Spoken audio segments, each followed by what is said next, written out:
A doctored video Pelosi that surfaced this week has been viewed millions of times, and some social media giants are refusing to take it down. Now, this sort of begs the question, if this video is okay to leave on these platforms, what else is okay to leave on these platforms? The comment said, she's trashed and she's drunk and how many drinks did you have today? He says whoever made the Pelosi video used editing software that's been around for decades.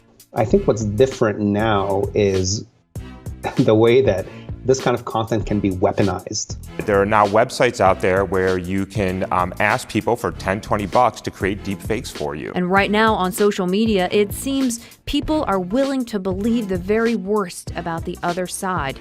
I think you can see why this can be a real crisis for us, particularly in the upcoming 2020 elections. Now, you might think one way to solve this would be to force the social media companies to take down these videos. But Mr. Hanna pointed out that, in fact, it takes time to investigate whether a video is real or not. And during that time, millions of people may be watching it. So the damage could already be done.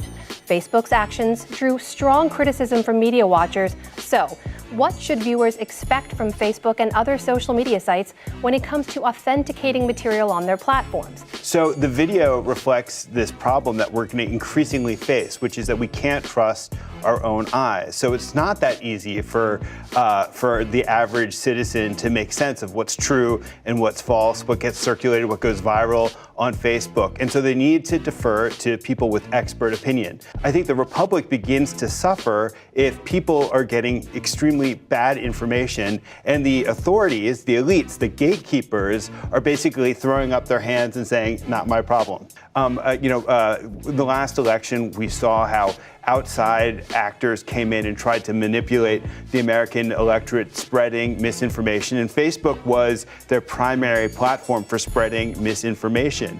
So what happens when those actors, when the Russians or some bad political actors here try to use manipulated video that doesn't just change a snippet in a clip, but that invents things whole cloth? I don't see how, once that fire hose is unleashed, we have any choice but to have some authority step in and make those distinctions about what's real and what's not.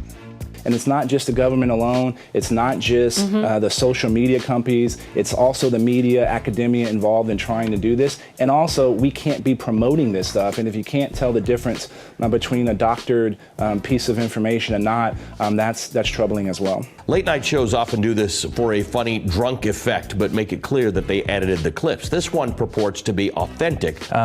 This started on a hyper-partisan far-right Facebook page. It has millions of views on there until now. Facebook says they're going to start effectively just de-ranking it a little bit to get it off the pages. They're not going to ban it outright, but it's going to be harder to find on those pages. They're calling it demoting it. Yeah, so what they do is they make it harder for people to stumble upon this stuff. In 2016, there was a video about Hillary Clinton having all these diseases and all of these things. That's still up on YouTube. It's an InfoWars video. Still up on YouTube, 7 million views about how she was about to die from all these diseases. We're starting to see where the stuff comes from, and we're starting to get sort of like some language around it, like an etymology of it. And why won't Facebook take this off if they know it's altered? They want to protect speech, they say, right? And they don't want to get in the business of taking down all of these videos specifically, because then they just take down a lot of content. So they say every time we're going to face one of these things, we're going to put it in front of fact checkers who can say this is not real, just FYI, and we can de-rank it from there. But that doesn't. You're still going to be able to encounter it, I think. And how easy it is to edit and doctor video. It used to be if you see it with your eyes and you hear it with your ears, you can believe it. Yeah. But not anymore. Not so sure. It's been viewed millions of times on the internet, but it's not real here. This is really scary, and this is not going away, and I'm fearful this is going to be all over the 2020 election. And they're trying to say she's like losing it, like she's becoming senile. They're going to try to push that line. And it's pretty dirty tactics. It's politics at its worst. And who is responsible for monitoring this stuff, taking it down? Facebook, yeah, well, that's a really YouTube took good this question. down, but after how long? YouTube took it down relatively quickly. Yeah. Facebook, it's still up. At least it was the last I heard. And Facebook goes through, because Facebook allows you to do a mock video, they would allow Jimmy Kimmel to do it as a mock video. So they sort of have to go through this process. Meanwhile, it's been circulated around the world. You know that old thing about a lie going around the world. It's very fast. Travels fast. Yeah. So we better make sure nobody ever edits us because we'll look like real morons. Don't give them any ideas. So we better make sure nobody ever edits us because we'll look like real morons. And they sort of see this, some of her supporters see this as a sexist attack on Pelosi, and it's really, in their words, only going to make her stronger in her caucus. While some fake videos are used for humor, cyber pros warn voters' ability to make informed choices is now in danger. And these videos make a candidate appear to say or appear to do things that the candidate never did. And of course, there's really no end to the various negative ways in which that can be used. More sophisticated software can make it very difficult to tell what's real and what's fake. This has really become the new frontier in kind of information persuasion campaigns. You can call it information persuasion, misinformation manipulation campaigns. The video remains on Facebook because the company does not have a policy that stipulates whatever you post must be true.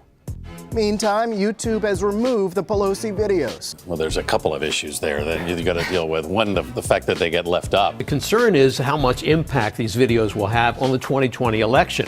And so that democratization of access to technology is in some ways where the real danger is. The video is fake. It's manipulated. Numerous audio and video experts and fact-checking organizations have confirmed that.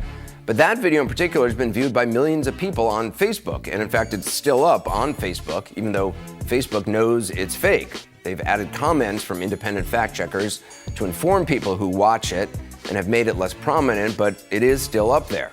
Now, YouTube took it down, but it's still up on Twitter. They're not even commenting about it. So, Monica, in the wake of the 2016 election, obviously Facebook has repeatedly told Congress, the American people, that you're serious about fighting disinformation and fake news. Yet this doctored video that I think your own fact checkers acknowledge is doctored of Speaker Pelosi remains on your platform. Why? And this is part of the way that we deal with misinformation. We work with internationally certified fact-checking organizations that are independent from Facebook, and we think these are the right organizations to be making decisions about whether something is true or false. So as soon as we get a rating from them that content is false, then we dramatically reduce the distribution of that content, and we let people know that it's false so they can make an informed choice. Why keep it up, though? Yeah. So misinformation that doesn't promote violence, but misinformation that, portrays the third most powerful, politician in the country as a drunk or somehow impaired, that's fine. No, what's important to us is making sure that people have the accurate information to make their own choice. But it's not accurate information. And I think information. if you look right now at we are telling people that this is false, right, and but we you're are not, putting that but information video out there is powerful from our than your network. right. But the video is more powerful than whatever you're putting under the video. You certainly have this scale to decide something that is clearly fake. It's not even a question.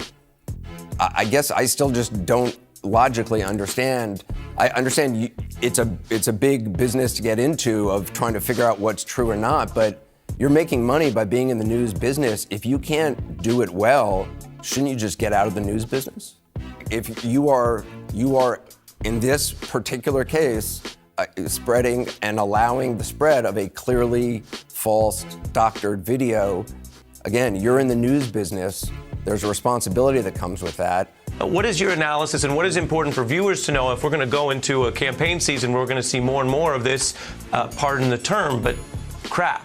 I think the other thing here, too, to keep in mind is just how unprepared social media platforms really are for this kind of misinformation, particularly in the lead up to the 2020 presidential campaign. And the saying, life comes at you fast, well, the internet comes at you faster. Yeah. And you're going to need a generation of news deliverers or reporters or outlets that are arbiters of this stuff. Eventually, the culture of how we get information, I mean, speed is so important, but could we get to a point where people say, oh, yeah, I saw that, I heard about that, I'm going to wait till tomorrow and find out from the fact checkers whether it's even real?